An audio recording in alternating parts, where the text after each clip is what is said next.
Today is the big day. The Samsung Galaxy S23 and S23 Plus along with the big boy S23 Ultra were finally unveiled to the world. We had a hands-on experience with Samsung's new phones, and in this video we'll tell you everything about the S23 and S23 Plus in particular. So if you're interested in what Samsung's newest flagships are all about, stick around. Let's go!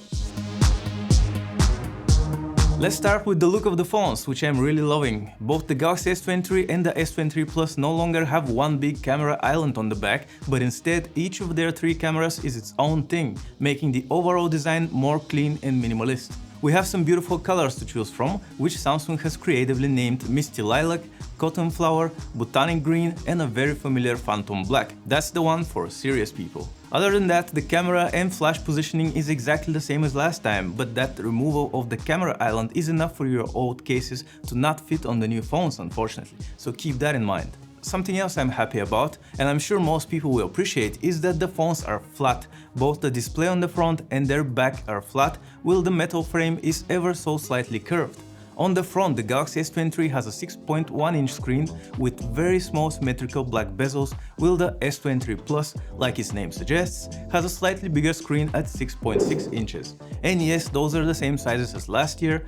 Both screens are using beautiful AMOLED technology and are protected by Gorilla Glass Victus 2, which is the newest Gorilla Glass and supposedly survives cracks and scratches like a champ, but we'll probably see if that's true soon enough. The selfie camera remains at the top center of the screen as before, meaning we don't get any fancy under-display cameras just yet. With the right wallpaper, the S23 phones look like their old screen with no punch holes or notches, and yeah, that's an awesome look right there. On the inside, all phones for the Galaxy S23 series will be powered by the latest flagship Snapdragon 8 Gen 2 processor, and even better, no more Exynos in different regions.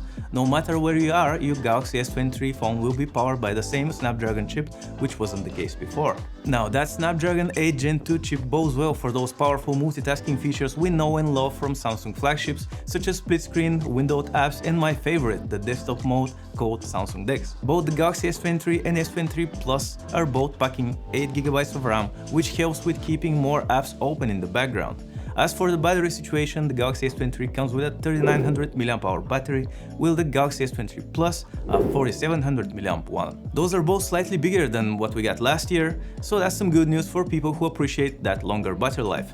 But now let's get into what's become the main topic of every modern flagship smartphone, the camera. Both the Galaxy S23 and the S23 Plus have a triple camera on the back, and those cameras share the same specs. The main camera is a 50-megapixel wide, the second one is a 12-megapixel ultra-wide, and we also get a 10-megapixel telephoto with 3x optical zoom.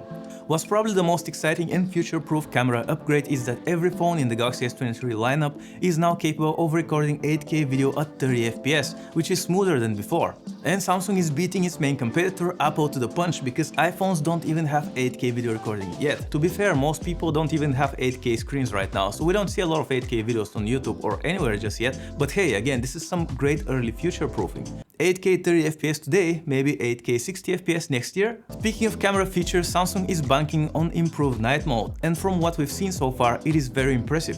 Say you're taking some pictures with your friends at night. Well, normally those would come out a grainy dark mess with barely distinct human figures in it, but as it seems that improved night mode can turn nights into days, almost. So looking forward to trying out that night mode during our full review.